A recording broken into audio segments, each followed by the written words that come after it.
मङ्गलं पञ्चपरमेष्टि मङ्गलं तीर्थङ्करं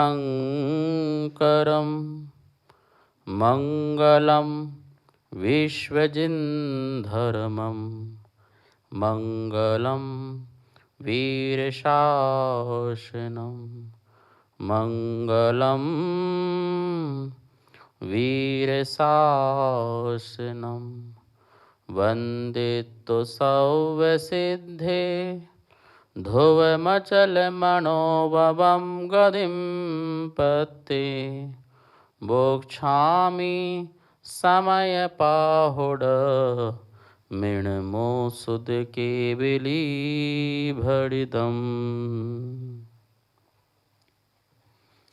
समय सार परम मांगलिक ग्रंथ है। भगवान महावीर स्वामी की वाणी को आचार्य कुंद कुंद देव ने ईसा पूर्व प्रथम शताब्दी में प्रस्तुत किया है। 439 गाथाएं हैं। समय सार पर आत्मख्याति टीका आचार्य अमृतचंद स्वामी की है। तात्पर्य वृत्ति आचार्य जयसेन स्वामी की है और हिंदी टीकाएं अनेकों आचार्यों की, विद्वानों की, साधु संतों की, त्यागी व्रतियों की भी प्राप्त होती है। गाथा नंबर 6 शुद्धात्मा का सच्चा स्वरूप क्या है, इसके बारे में यहाँ पर अपन पढ़ रहे थे। न विहोदि अपमत्तो न पमत्तो जानगो दुजो भावो एवं भरन्ति शुद्धं नाओ जो सोचेव।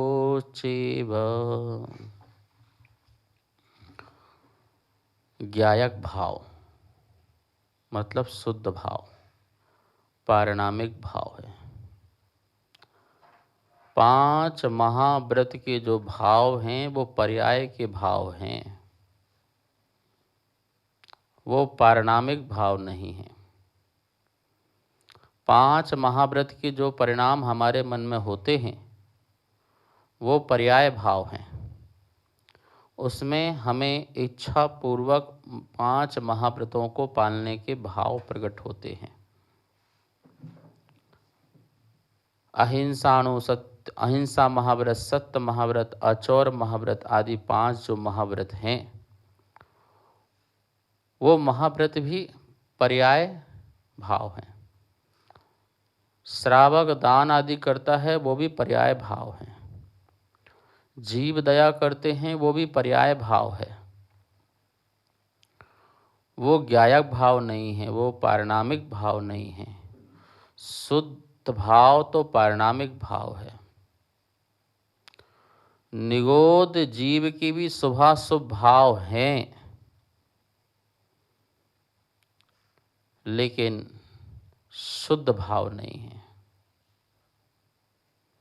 शुद्ध भाव जो आत्मा शुद्ध हो गई है, जिसका द्रव्य शुद्ध हो गया है, और ये ध्यान रखना, जिसका द्रव्य शुद्ध हो जाता है तो उसकी पर्याय भी शुद्ध हो जाती है।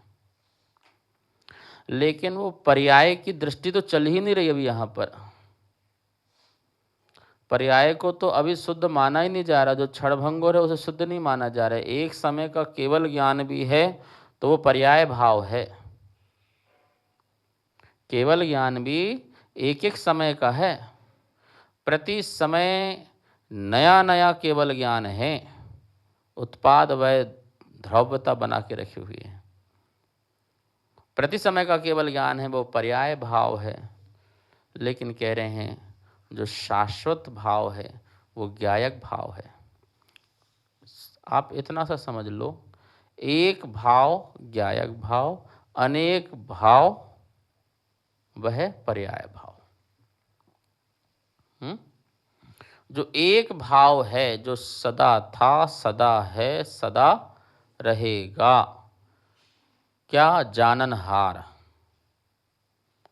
जाननहार मैं जानने वाला, ये जो मैं जानने वाला जो मैं हूँ वो त्रकालिक ध्रुव है। और मैं जो अनेक प्रकार के भाव करता हूँ वो पर्याय भाव है। मति ज्ञान के कितने भाव हैं? असंख्यात लोक प्रमाण भेद हो जाएंगे। ये जितने भाव हैं ये क्षणभंगुर भाव हैं, ये शाश्वत भाव नहीं। इसलिए महावीर भगवान कहते हैं कि प्रमत्त और अप्रमत्त दोनों ही भाव जो हैं वो ज्ञायक भाव नहीं है। क्योंकि प्रमत्त भाव और अप्रमत्त भाव निमित्ताधीन भाव हैं, पराधीन भाव हैं, कर्मजन्य भाव हैं। तो ज्ञायक भाव में दृष्टि दो भाई। ज्ञायक भाव ताश के पत्ते में एक हुक्म का पत्ता होता है। और हुक्म का पत्ता कैसा होता है? उसको कहीं रख लो, जीत निश्चित है। बोलते ना, तुम चिंता मत करो, मेरे पास तो हुक्म का पत्ता है। तो उसकी जीत निश्चित है, सर्वोपरि है वो। हुक्म का पत्ता सभी ताश के पत्तों में सर्वोपरि है। ऐसे ही ज्ञायक भाव सर्वोपरि है। बाकी तो सारे ताश के पत्ते कोई काम के नहीं है। ऐसे ही अनेक प्रकार के जो भाव हैं, पर्याय भाव हैं, वो भाव जो कर्मजन्य भाव हैं, वो भाव मेरे शुद्धता को प्रकट करने में कारण नहीं है। शुद्धता प्रकट नहीं हो सकती। शुद्धता प्रकट हो वह मेरी त्रकालिक स्वभाव है, दृष्टि में होगा। पर्याय देह है और ज्ञायक देव है। पर्याय क्या है? देह है। और जो देह के साथ रहे आत्मा वो पराधीन आत्मा है। देह के साथ रहेगी तो क्या होगा? देह के अनुरूप चलना है। तीर्थंकर भी कर्म के उदय से बोलते हैं, कर्म के उदय से चलते हैं, कर्म के उदय से बैठते हैं। है कि नहीं? बिहार कैसे होता है उनका? औदिक भाव है। बोलते कैसे हैं? औदिक भाव है। कर्म का उदय चल रहा है। यद्यपि वो कर्म में लिप्त नहीं हो रहे हैं, लेकिन कर्म से रहित भी नहीं है, इसलिए शुद्ध भी नहीं है। सोना कीचड़ के साथ है तो कीचड़ नहीं हो रहा है। स्वर्ण किट्टिका के साथ है, लेकिन उसे शुद्ध भी तो नहीं कहा जा सकता ना। भले स्वर्ण किट्टिका रूप नहीं हो रहा है, मिट्टी रूप नहीं हो रहा है, कलंकित रूप नहीं हो रहा है, लेकिन फिर भी उसे शुद्ध नहीं कहा जा सकता है। ऐसे ही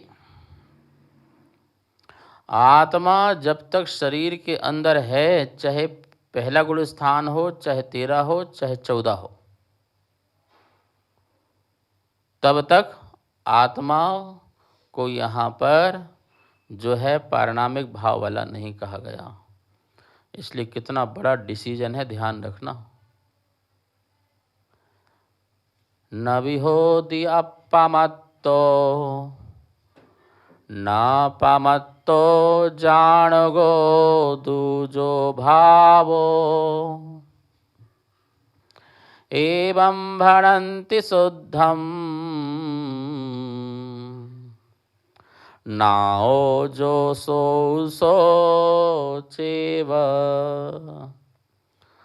न अप्रमत्त है न प्रमत्त है, बस एक ज्ञायक भाव है।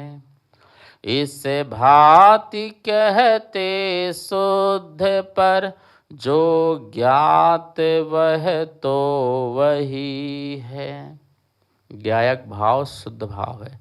द्रव्य शुद्ध हो गया ना, सुनो, द्रव्य शुद्ध हो जाए तो उसकी पर्याय भी शुद्ध हो जाती हैं। कुछ लोगों की मान्यता है द्रव्य तो त्रैकालिक शुद्ध है, पर्याय अशुद्ध है। ये सिद्धांत बिल्कुल गलत है।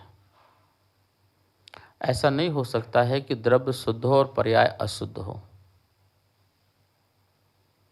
द्रव्य शुद्ध है तो पर्याय शुद्ध है, और द्रव्य अशुद्ध है तो पर्याय शुद्ध है। नाला गंदा है तो उसमें उत्पन्न होने वाली लहर भी गंदी होगी, और मानसरोवर का पानी शुद्ध है तो उसमें उत्पन्न होने वाली लहरें भी क्या होंगी? शुद्ध होंगी। यद्यपि पर्याय तो एक समय की ही खराब है, पर्याय तो एक समय की ही खराब है, और एक समय में ठीक भी हो जाती है। एक समय का ही तो आत्मा और कर्म का निमित्त निमित्तिक संबंध है भाई। कितने समय का? एक समय प्रबद्ध कर्म का बंध हो, आश्रव बंद हो, और एक समय में ही समस्त कर्मों का क्षय हो जाए। अंतिम दो समय में क्या होता है? अंतिम दो समय में सारे कर्म, और एक समय में आत्मा कहाँ चली जाती है? बोलो। एक समय में आत्मा सिद्धालय पहुंच जाती है। तो सारा खेल तो एक समय का है ना। पूरी साधना सिर्फ एक समय को टिकाने के लिए है कि मैं एक समय के लिए गायक बन जाऊं, शुद्ध पर दृष्टि रख दूं, शुद्ध भाव रख दूं, बस इसके लिए है। गायक भाव से अल्पकाल में मुक्ति है। कैसे है? गायक भाव से अल्पकाल में क्या हो जाएगी? मुक्ति है। महाराज जी आप तो कह रहे गायक भाव से अल्पकाल में मुक्ति हो जाएगी, और प्रमत्त अप्रमत्त तो गायक भाव है ही नहीं, तो हम गायक भाव कब होंगे? जब गुणस्थान समाप्त हो जाएंगे तभी तो होंगे ना। तो सिद्धालय में फिर क्या कर्म की मुक्ति? देखो नहीं, प्रमत्त अप्रमत्त निश्चित ही शुद्ध गायक भाव नहीं है, लेकिन इसका ये मतलब नहीं है कि गायक भाव में हम प्रवेश नहीं कर सकते। सातवें गुण स्थान के बाद गायक भाव में शुद्ध उपयोग में प्रवेश तो किया जा सकता है ना। पूर्ण उपयोग शुद्ध नहीं होगा। ये तो उपयोग शुद्धता की जो बात कह रहे हैं वो भी पर्याय है, ध्यान रखना। क्या है? पर्याय है कि नहीं? उपयोग की शुद्धता भी पर्याय है, तो उपयोग की शुद्धता तो कर सकते हो ना, पर्याय को शुद्ध करो। और पर्याय में शुद्ध करते समय तुम्हारा द्रव्य भी क्या होगा? फिर शुद्ध होगा। पानी को छानेंगे तो द्रव्य शुद्ध होगा, पर्याय भी शुद्ध होगी। ये व्यवस्था है।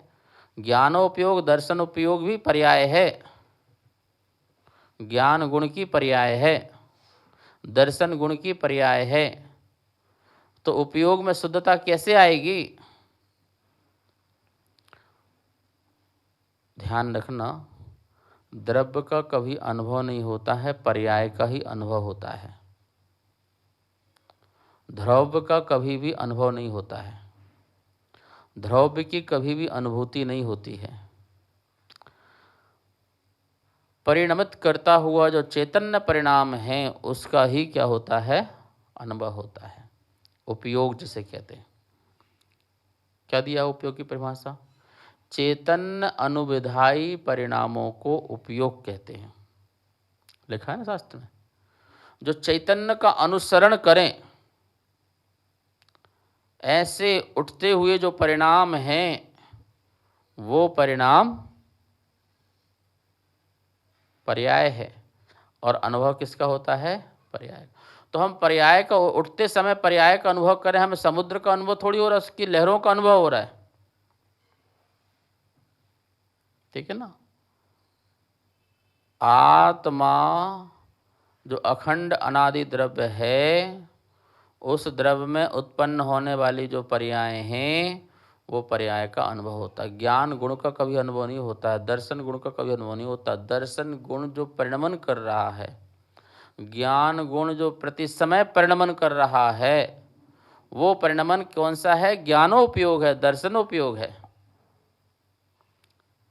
कि नहीं? मति ज्ञान भी परिणमन है, शुद्ध ज्ञान भी परिणमन है, अवधि ज्ञान, मना पर ज्ञान, मतलब ज्ञान गुण 5 प्रकार से परिणमन कर रहा है। और विपरीत परिणमन करे तो कुमति कुरुषुत को अवधि रूप परिणमन करे, मतलब 8 प्रकार से परिणमन कर रहा है। कौन? ज्ञान गुण।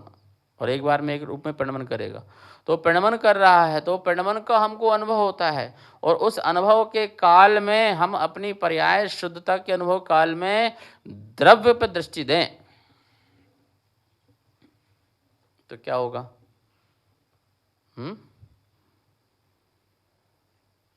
तो होगा यही, हमारा द्रव्य भी शुद्ध होने लग जाएगा। जिस समय परिणमन करते हैं उस समय बाह्य निमित्त गलत मिल जाते हैं तो हमारा द्रव्य अशुद्ध होता है, और जिस समय हमारा निमित्त अच्छा मिल जाता है तो द्रव्य भी शुद्ध होने लगता है।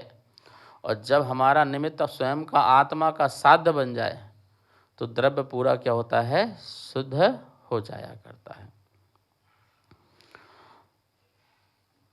तो अनादि अनंत अस्तित्व वाला जो है ज्ञायक है, शादी शांत वाला जो है वो पर्याय है। आदि सहित और अंत सहित पर्याय होती है। अनादि अनंत जो होता है वो क्या होता है? ज्ञायक होता है। ज्ञान गुण तो अनादि अनंत है ना, दर्शन गुण तो अनादि अनंत है ना, बोलो। आत्म द्रव्य अनादि अनंत है कि नहीं है? अनादिकाल से आत्मा है, अनंत काल तक रहेगी आत्मा। ज्ञान गुण अनादिकाल से है आत्मा में, अनंत काल तक रहेगा। दर्शन गुण, सुख गुण, शक्ति गुण, ऐसे कितने गुण, कितने धर्म, कितने स्वभाव अनादि से हैं, अनंत काल तक रहेंगे? रहेंगे नहीं रहेंगे? तो ये ऐसा जो चैतन्य का पिंड है वो मेरा ज्ञायक भाव है। कौन सा भाव है? ज्ञायक भाव इसलिए बोल रहे हैं क्योंकि जानने वाला है। पारिणामिक भाव इसलिए नहीं बोल रहे क्योंकि धर्म अधर्म द्रव्य पारिणामिक हैं, तो कहीं उसमें ज्ञायक भाव ना जुड़ जाए।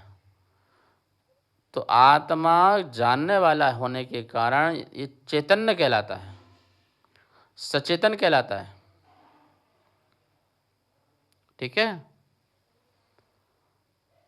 कर्म का उदय इस जीव को बस में नहीं करता, बल्कि यह जीव स्वयं कर्म के बस में होता है।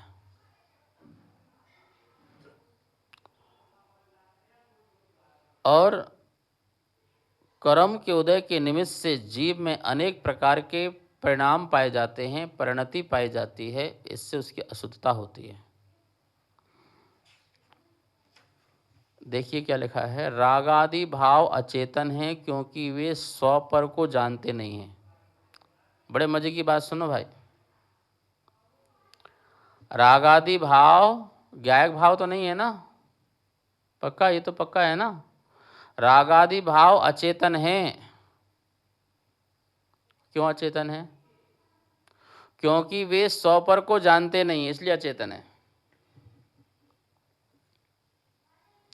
राग द्वेष मोह जो होता है वो स्वपर को जानते नहीं है। यदि राग द्वेष भाव स्वपर को जानने लग जाएं तो वीतरागता की आवश्यकता क्या है? और वीतराग भाव सचेतन हैं क्योंकि वो स्वपर को जानते हैं। स्व को स्वरूप में जानते हैं, पर को पर रूप में जानते हैं, इसलिए वीतराग भाव है। लेकिन स्व को स्वरूप में नहीं और पर को पर रूप में नहीं जानते हैं राग द्वेष मोह, इसलिए वो कौन से भाव हैं? कौन से भाव हैं? अचेतन भाव हैं। राग कर्म द्वेष कर्म जो है वो अचेतन तो है ही है, और उसके निमित्त से आत्मा में जो चैतन्य विकार राग द्वेष का उत्पन्न हो रहा है, तो कह रहे हैं हम उसे भी अचेतन कहेंगे, क्योंकि ऐसे राग द्वेष मोह में ना सौ को जानेगा ना पर को जानेगा। सच बताओ, वीतराग भाव कहाँ प्रकट होता है? कहाँ प्रकट होता है वीतराग भाव? 12वें गुण स्थान में। क्षीण मोह। वीतरागी पहले बनते हैं, बाद में सर्वज्ञ बनते हैं, और उसके बाद हितोपदेशी बनते हैं। पहले क्या बनते हैं? वीतरागी, क्षीण मोह। इसका मतलब है 10वें 11वें गुण स्थान में जो राग है, मतलब चलो 11वें चलो उपसम भाव है, 10वें में जो राग का उदय चल रहा है वहाँ भी वो 100 पर को नहीं जान रहे हैं। महाराज जी फिर मिथ्या दृष्टि हो जाएंगे। हम वो वाली बात थोड़ी कह रहे हैं, मिथ्या दृष्टि वाली बात। ऐसा व्यवहार ज्ञान तो है ही है कि ये पर है और 100 है, लेकिन जो निश्चय का जो अनुभूति है 100 की 100 रूप में, पर की पर रूप में जो अनुभूति है वो अनुभूति नहीं हो रही है। और अनुभूति होगी जब राग द्वेष हटेगा, क्षीण मोह होगा, मोहनी कर्म संपूर्ण रूप से समाप्त होगा, तब वीतराग भाव प्रकट होगा। मैं एक ज्ञायक शुद्ध हूँ, इसकी सुकृति का नाम सम्यक दर्शन है। मैं एक ज्ञायक भाव हूँ, ऐसा जो मैं व्यवहार से जानता हूँ इसका नाम सम्यक ज्ञान है। और मैं एक ज्ञायक शुद्ध आत्मा हूँ, इसका जो अनुभवन है वो निश्चय सम्यक चारित्र है, वीतराग भाव है। और ये जो वीतराग भाव है 11वें 12वें गुण स्थान से प्राप्त होता है। 11वें भी इसलिए कह रहे हैं क्योंकि वहाँ पर कषाय का उदय नहीं है, और 12वें में इसलिए कह रहे हैं क्योंकि कषाय समाप्त हो चुकी है। क्योंकि 11वें में सिर्फ अंतर मुहूर्त के लिए है और 12वें में आगे तक के लिए है। 12वें के बाद 13वें में वही भाव रह सकते हैं, वीतराग भाव रह सकते हैं। तो सच बात यह है कि स्व का अनुभव जो है क्षीण मोह में होता है। इसलिए आचार्य नेमिचंद स्वामी ने गौमठ सार में स्पष्ट रूप से कहा है, समस्त कसायों के उपशम होने पर या समस्त कसायों के क्षय होने पर शुद्धोपयोग की दशा होती है। उपयोग की शुद्धता समस्त कसायों के उपशम से या क्षय से, तभी वहाँ पर शुद्ध उपयोग प्रकट हुआ। और वो शुद्ध उपयोग वह वीतराग भाव है। कौन सा भाव है? इंद्रिय भाव वीतराग भाव नहीं हो सकता है, अतीन्द्रिय भाव ही वीतराग भाव हो सकता है। और इंद्रिय भाव तब तक है जब तक कसाय का सद्भाव है। इंद्रियां बिना कसाय के काम नहीं करती हैं। कसाय के अनुसार ही काम करती हैं। महाराज तीर्थंकरों की भी इंद्रियां होती हैं भाई, वहाँ भाव इंद्रिय नहीं हैं, द्रव्य इंद्रिय हैं। उपकरण शेष रह गए बस। भाव इंद्रिय, भाव मन है क्या? भाव इंद्रिय है क्या? नहीं है। इसलिए वहाँ भाव इंद्रिय नहीं है, वहाँ अतीन्द्रिय है। भगवान संयोग केवली तीर्थंकर अतीन्द्रिय हैं। सुनो, अनिंद्रिय नहीं है। सिद्ध भगवान अतीन्द्रिय भी है और अनिंद्रिय भी हैं, इंद्रियों रहित भी हैं, द्रव्य इंद्रियां रहित भी हैं और भाव इंद्रियां रहित भी हैं। तो अतीन्द्रिय और अनिंद्रिय ही शुद्ध ज्ञायक भाव है। जहाँ इंद्रियां भी हों वहाँ भी शुद्ध ज्ञायक भाव नहीं बोला, वीतराग भाव तो है। ज्ञायक भाव तो प्रमत्त अप्रमत्त दोनों ही अवस्था नहीं है। ये बहुत ऊंची बात है, बहुत बड़ी बात है, समझने लायक बात है। हम शुभ में रहें तो खुश न रहें, और शुद्ध हो जाएं तो शुद्ध में भी विकल्प ना करें। वैसे शुद्ध में विकल्प होता नहीं है, लेकिन शुद्ध भाव की जो दृष्टि है, वो दृष्टि भी हमारी जब तक रहेगी तब तक हम शुद्धता को प्रकट नहीं हो पाएंगे।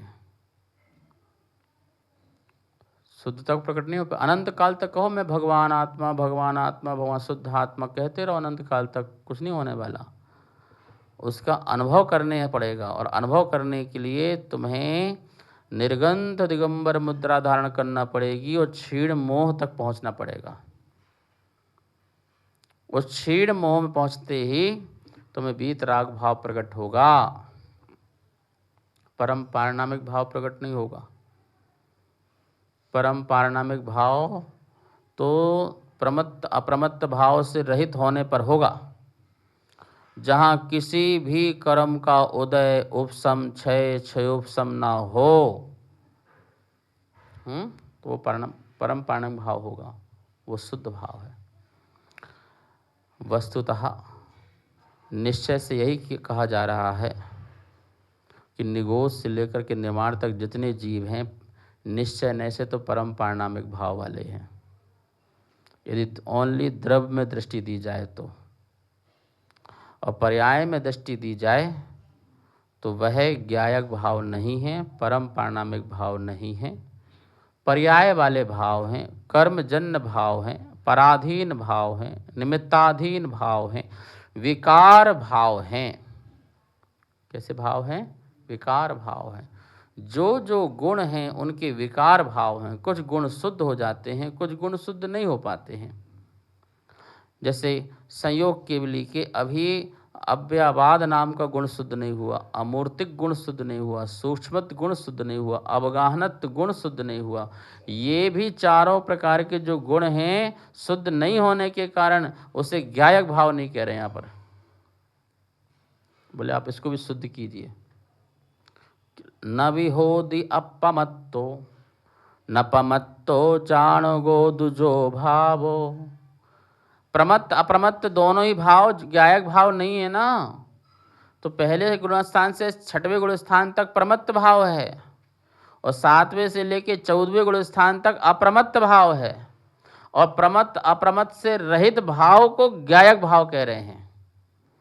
किसी के उदय से प्राप्त होने वाले भाव वो भी ज्ञायक नहीं है, और किसी के क्षय होने से भी भाव वाले भाव ज्ञायक भाव नहीं है।